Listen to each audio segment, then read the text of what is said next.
अम्मा, एक दर्द भरी बूढ़ी माँ की कहानी। भाग दो। पहले भाग के अंत में हम सुने थे, लेकिन इन पक्षियों से एक बात हमें भी सीखनी चाहिए कि बच्चों को काबिल बनाना हमारा फर्ज है, लेकिन बच्चों को ना खुद पर आश्रित रहने दें और ना बच्चों पर आश्रित रहे।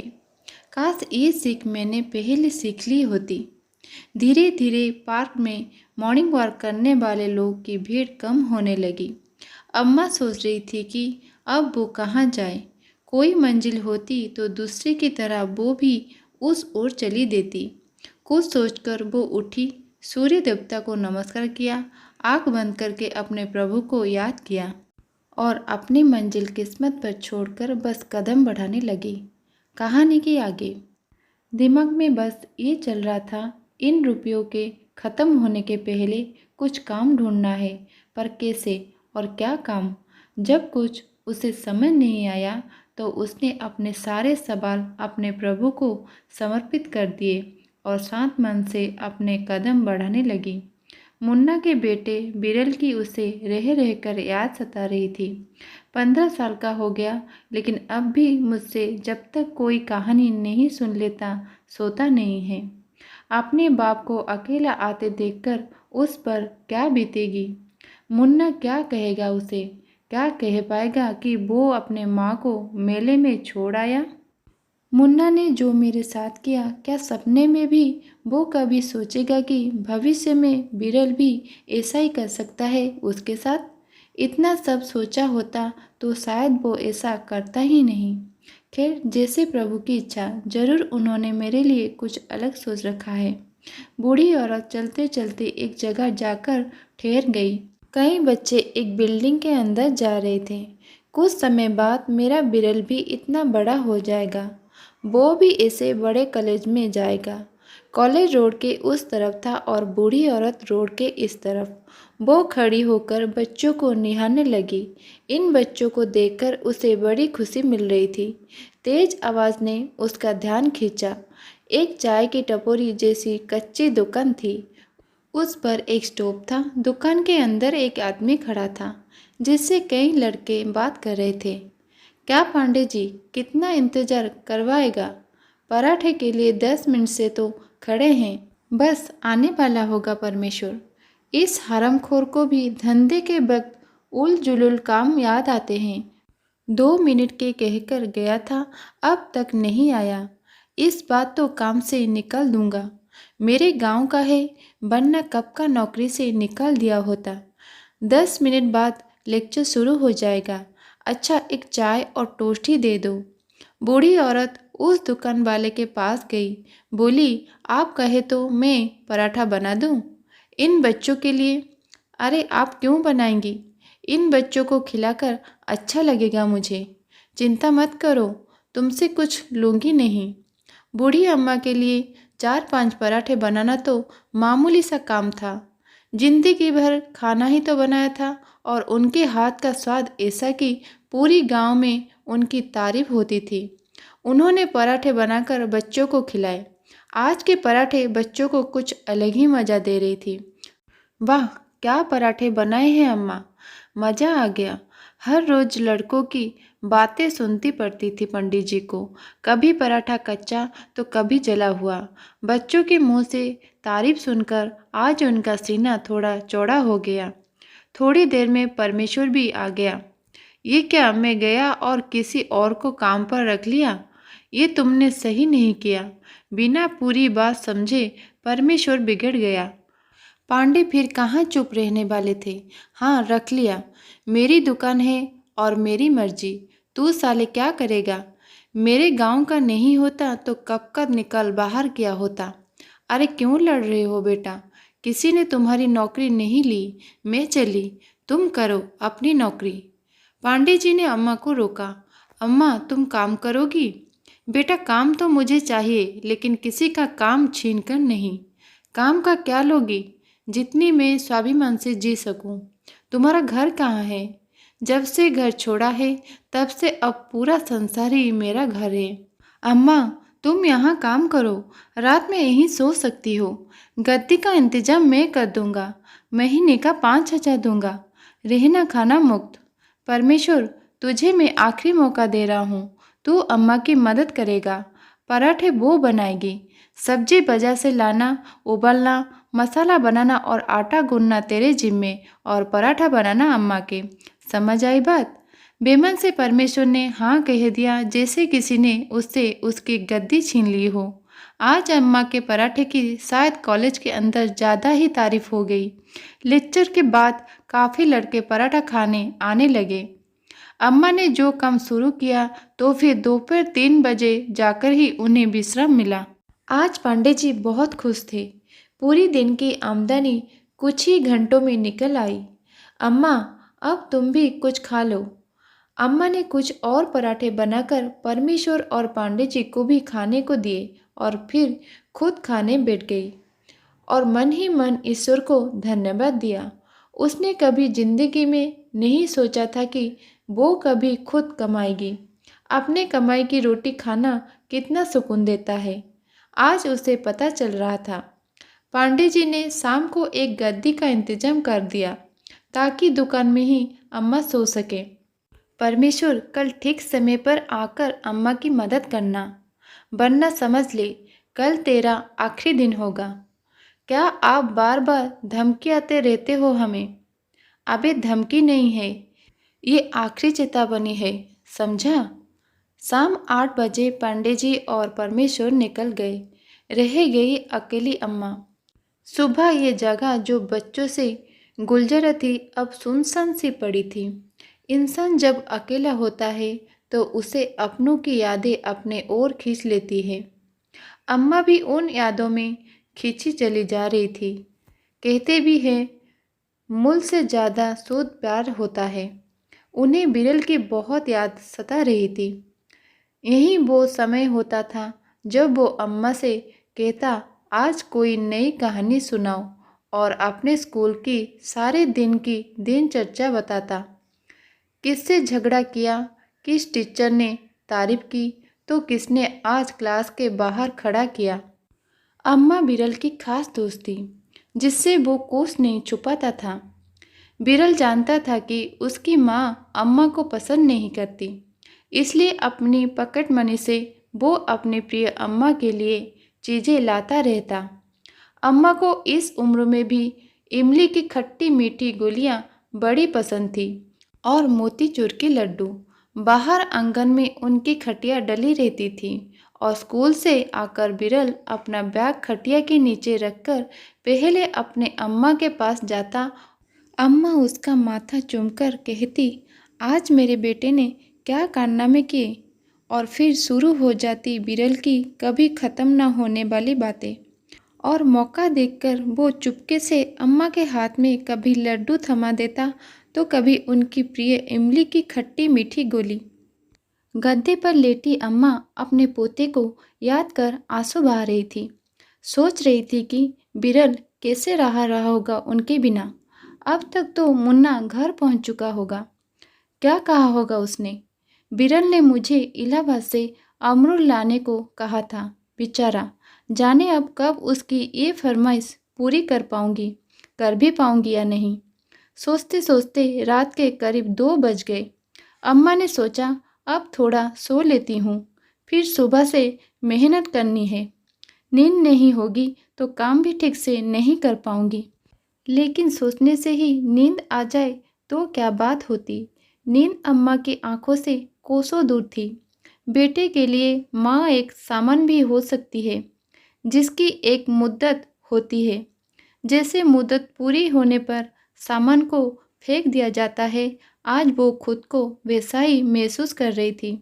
सुबह 7 बजे जब परमेश्वर आया, अम्मा जाग रही थी।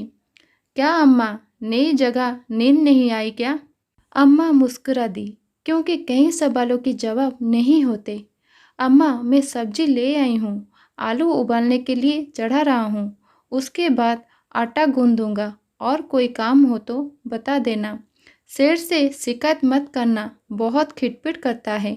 बेटा, चाय पियोगे? नौकी और पूछ पूछ। अम्मा ने 2 कप चाय बनाई और 1 कप परमेश्वर को दी। एक बात पूछो अम्मा? पूछो बेटा। तुम यहाँ की तो लगती नहीं हो, कहाँ से आई हो? तुम्हारे घर परिवार में क्या कोई नहीं है? नहीं, सब है। तो तुम यहाँ क्यों हो? बस अपना बजट ढूंढने निकली हूँ। अम्मा, तुम्हारी बातें किसी पहेली से कम नहीं। चाय बहुत बढ़िया बनाई हो अम्मा। चाय पीने के बाद दोनों खाने की तैयारी करने लगे। 9 बजे से बच्चों की दुकान पर चहल पहल शुरू हो गई। कल वाले बच्चे कुछ और नए बच्चों के साथ लौट आए थे। अम्मा, कल जैसे ही मज़ेदार 2 आलू के पराठे बना दो। किसी ने कहा गोभी के तो किसी ने मूली के। अम्मा बड़ी तन्मयता और प्रेम से बच्चों के लिए पराठे बनाने लगी, जैसे घर में आए किसी मेहमान के लिए कोई बनाता है। आज तो चटनी भी अम्मा ने बनाई थी, तो बच्चों को कुछ ज़्यादा ही स्वाद आ रहा था। इस काम के रूप में अम्मा को जीने का सहारा मिल गया था और इन बच्चों की हंसी और कहां में वो अपना दुख भूल जाती। धीरे धीरे वो बच्चों को उनके नाम से जानने लगी। सिगरेट पीते बच्चों को अब अम्मा बड़े अधिकार से टोक भी देती। बच्चे भी अम्मा का बड़ा सम्मान करने लगे थे, इसलिए सिगरेट कहीं और पीने के बाद ही पराठे खाने जाते। पांडे जी भी अपने बढ़ती बिक्री से खुश थे। अम्मा को अब काम ज़्यादा करना पड़ता था, पर इस काम की वजह से ही वो बिरल की याद से आज़ाद रह पाती थी। अम्मा खाना बनाने में इतनी एक्सपर्ट थी कि पराठे बनाते बनाते बच्चों से बातें भी करती रहती। बच्चों की बातें सुन सुनकर उनका ज्ञान भी बढ़ रहा था। नोटबंदी की बात हो या अमेरिका में ट्रम्प द्वारा लिया कोई नया फैसला, अम्मा बहुत गौर से बच्चों की बातें सुनती थी। हर दिन अम्मा को कुछ नया सीखने को मिलता, लेकिन हर रात अब भी ठीक वैसे ही होती। अम्मा जैसे ही अकेले होती, मोह के धागे उन्हें फिर अपनी ओर खींचने लगते। ऐसे ही होते हैं ना मोह के धागे, दिखने में बहुत नाजुक लेकिन इतने मजबूत कि टूटती ही नहीं। टूट भी जाए तो लगता है गांठ बांधकर फिर 2 अलग हुए धागों को एक कर दें। अम्मा का तकिया रोज रात को भीग जाता। अब ये उनकी दिनचर्या का ही हिस्सा था। अपनी इन यादों के जरिए ही तो वो अपने परिवार से जुड़ी हुई थी। कई महीने हो गए थे, पांडे जी का बिजनेस तेजी से तरक्की कर रहा था, लेकिन मुनाफे के इस हिस्से को वो बांटने को तैयार नहीं थे, जिससे परमेश्वर अक्सर उकड़ा रहता। अम्मा, तुम बोलती क्यों नहीं हो? काम बढ़ गया है और सेठ तनख्वाह बढ़ाने को तैयार नहीं। पहले बोलते थे कि आमदनी ही नहीं होती, पैसे क्या खाक बढ़ाऊं, और अब जब काम अच्छा चल रहा है तो भी पैसा देने को तैयार नहीं। बेटा, मुझे आए 6 महीने हुए हैं और जितना मिल रहा है वो भी बच ही जाता है। मैं क्या बोलूं? आज तुम्हारे लिए बात करके देखती हूँ। बच्चों ने अम्मा का बैंक में अकाउंट खुलवा दिया था। अम्मा बच्चों को ही पैसे दे देती थी बैंक में जमा करवाने के लिए। एटीएम कार्ड भी था उनके पास, जिसका इस्तेमाल उन्होंने अब तक नहीं सीखा था। ज़रूरत ही नहीं पड़ी थी। खाने और सोने की उनकी ज़रूरत इस काम से ही पूरी हो जाती थी। परमेश्वर को बहुत उदास देखकर उन्होंने सोचा वो आज ज़रूर मौका देकर पांडे जी से उसकी पगार बढ़ाने के लिए बात करेंगी। पांडे जी भी अब दुकान पर कम बैठते थे। अम्मा पर पूरा भरोसा जो था। शाम 7 बजे करीब वो आते और दिन भर की कमाई में से अगले दिन का सामान लाने के लिए परमेश्वर को पैसे देते और निकल जाते। आज भी नियम समय पर पांडे जी आ गए। अम्मा ने आज उनके लिए चाय बनाई। बेटा, परमेश्वर बहुत मेहनत करता है। दिन भर मेरे साथ उसका काम भी काफ़ी बढ़ गया है। उसकी तनख्वाह बढ़ा दे, उचित समझो तो। क्या रे, अम्मा के भी कान भरने लगा है तू? अम्मा, तुम बीच में मत पड़ो। आजकल सब्जियां कितनी महंगी हो गई है और मुनाफा भी इतना नहीं है। आगे देखूंगा। अम्मा को कल की सब्जी लाने के लिए पैसे देकर पांडे जी निकल गए। अम्मा को लगा था शायद उनके कहने से वो उसकी पगार बढ़ा दे। बेचारा 2 साल से उसी तनख्वाह पर काम कर रहा है, लेकिन शायद पैसा पाकर इंसान और लोभी हो जाता है। देखा अम्मा, एक नंबर का हरामी है ये। सारा पैसा बस खुद रखना चाहता है। गांव में माँ है, बेबी है, 2 बच्चे हैं। 8,000 में कुछ होता है क्या? बड़ी मुश्किल से महीने के आखिर में थोड़ा रुपया बचाकर घर भेज देता हूँ। इस बार तो अम्मा बीमार पड़ी, खर्चा ज़्यादा हो गया। गांव जाने के लिए किराए के पैसे निकालना भी मुश्किल हो रहा है। सोच रहा हूँ और 2 महीने बाद जाऊँ। बेटा, पैसा चाहिए तो मुझसे ले लो, बैंक में बेकार पड़ा है।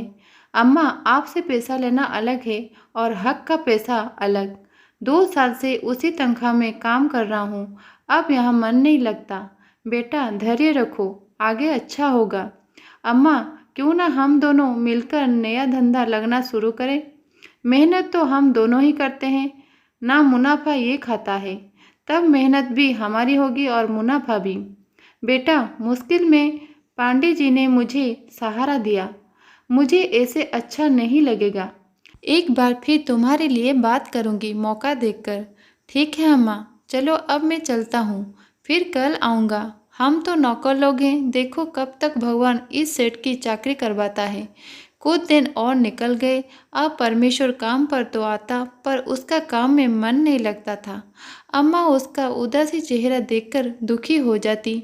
वो इस बीच कई बार पांडे जी से उसकी पगार बढ़ाने की सिफारिश कर चुकी थी, पर मानो उनके कान पर जूं ही नहीं रेंग रही थी। अम्मा जी अपना काम उसी उत्साह से कर रही थी। बच्चों को अच्छा खाना बनाकर खिलाना उन्हें बहुत अच्छा लगता था। अम्मा, एक गोभी का पराठा और बना दो, थोड़ा कड़क सेकना, दीपक ने कहा। हाँ, मुझे मालूम है तुम्हें कड़क और मनीष को मुलायम पराठे पसंद है, अम्मा ने मुस्कुराते हुए कहा। पराठे बनाते बनाते अम्मा की नज़र पास खड़ी एक बच्चे पर पड़ी। उसकी उम्र बिरल से 2-3 साल कम ही होगी। देखने में गरीब घर का बच्चा लग रहा था। पराठों की उड़ती महक उसके खाली पेट में शायद और तरंग पैदा कर रही थी। वो ललचाई नजरों से देख रहा था।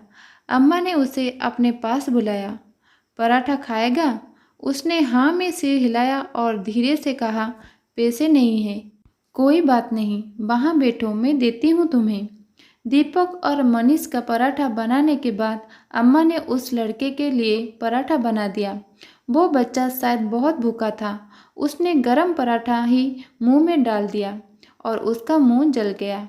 बेटा, आराम से ये लो, पानी पी लो। और एक पराठा बना दूँ? उसने फिर एक बार हाँ में सिर हिला दिया। अम्मा ने एक और पराठा बनाकर उसको दिया। उसे पराठा खाता देख अम्मा को बिरल की यादें आ गई।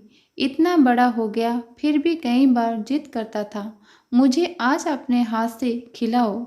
अम्मा उसकी यादों में खोई ही थी कि पांडे जी की कर्कश आवाज़ उनके कानों में पड़ी। इसने पराठे के पैसे दिए हैं क्या?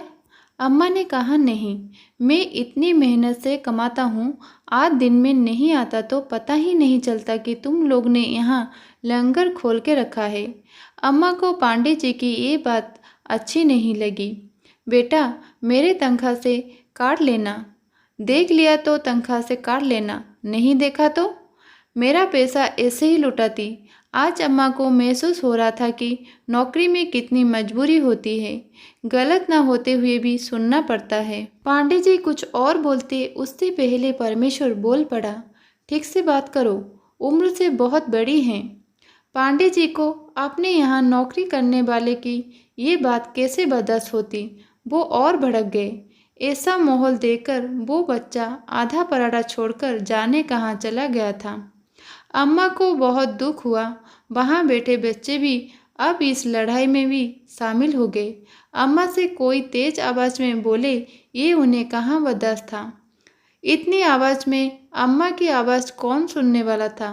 थोड़ी देर बाद परमेश्वर और अम्मा सड़क पर बैठे थे। पांडे जी ने दोनों को काम से निकाल दिया था। कॉलेज के कुछ बच्चे भी उनके पास ही खड़े थे। अम्मा, तुम परेशान मत हो। बेटा, मुझे अपनी नहीं परमेश्वर की चिंता है।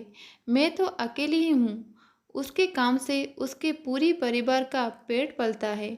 अम्मा, तुम मेरी चिंता मत करो, मैं तंग आ गया था इस हरामी के साथ काम करते करते। पराठों का ही धंधा करेंगे और इधर ही करेंगे, देखते हैं क्या करता है ये, और इससे ज़्यादा कमा कर दिखाएंगे। एक चूल्हे और टेबल का ही तो इंतजाम करना है, कर लेंगे। कुछ ना कुछ जुगाड़। ठीक है बेटा, तुम चाहते भी तो यही थे कि खुद का काम शुरू करें। जो होता है अच्छे के लिए होता है। आज रात को कहाँ जाओगी अम्मा? दीपक ने पूछा। जहाँ मेरी भगवान मुझे ले जाए। अम्मा, परमेश्वर माने भी तो भगवान ही होता है ना, तो तुम मेरे साथ चलो। परमेश्वर अम्मा को अपने साथ अपने कमरे पर ले गया, जो सोबितिया बाग में था। आओ अम्मा, हमारी गरीब खाने में तुम्हारा स्वागत है। बेटा, मेरे लिए तो ये किसी महल से कम नहीं है।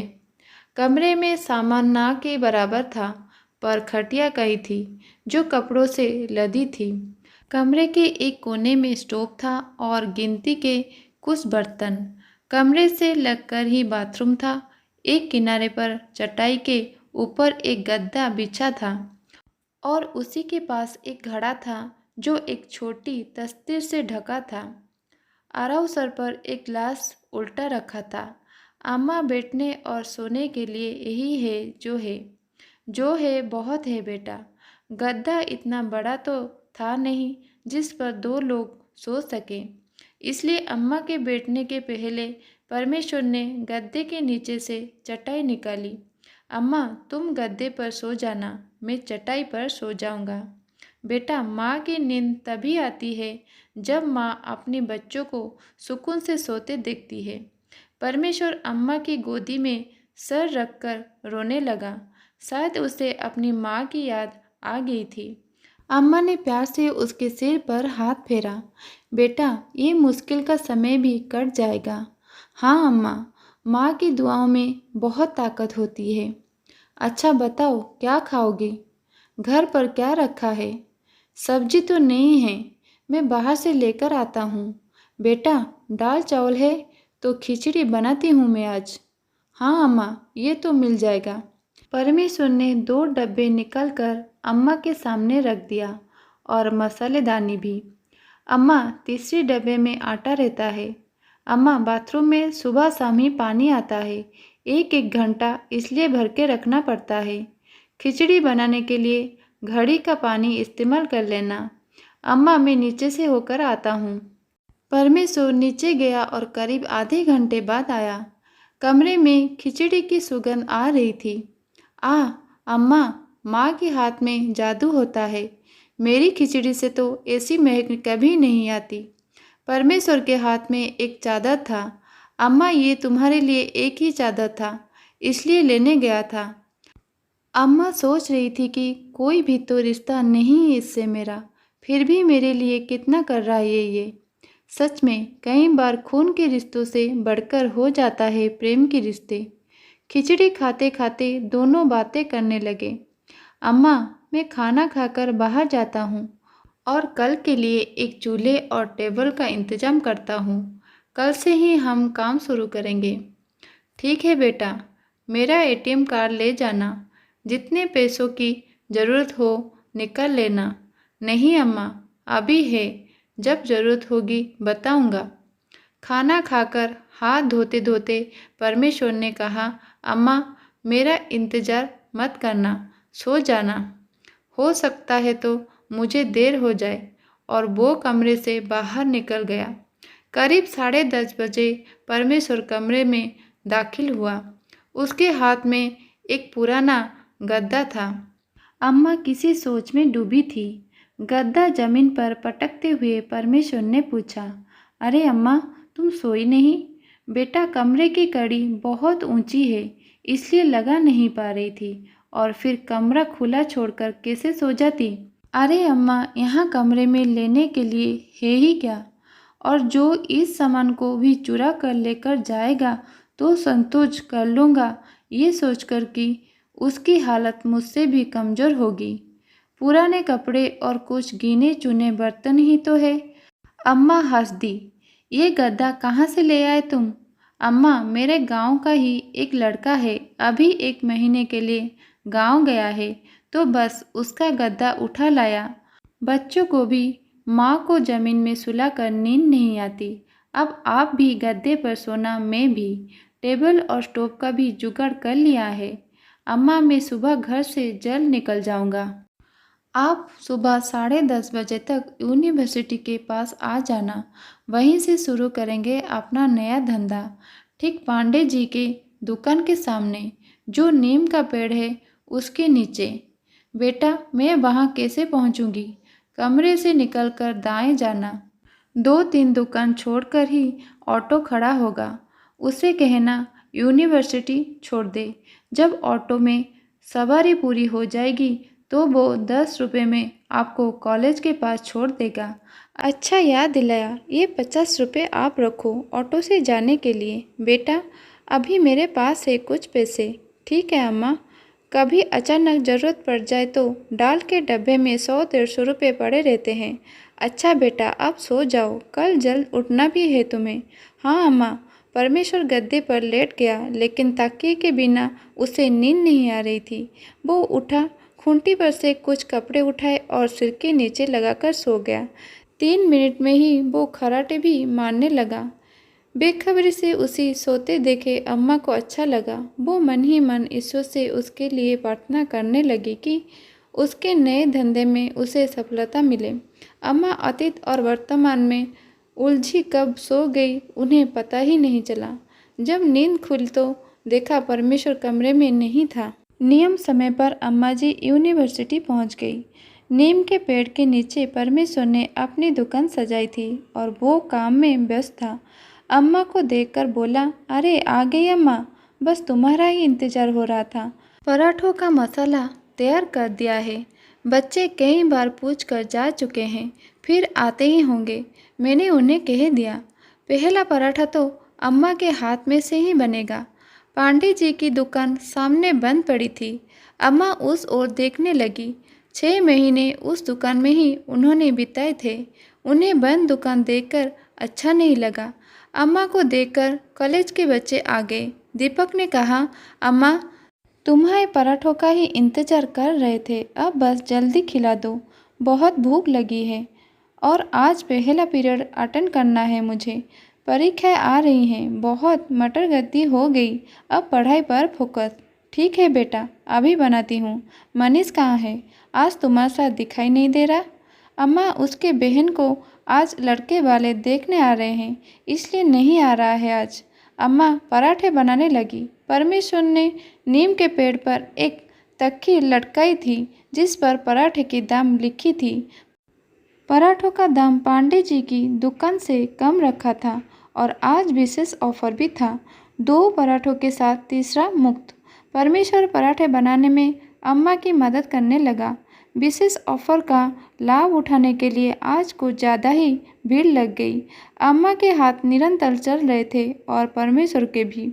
दोनों ने ही सुबह से कुछ नहीं खाया था, लेकिन दुकान अच्छी चलती देख दोनों अपने भूख प्यास भूल चुके थे। 12 बजे के करीब उन्हें थोड़ी राहत मिली।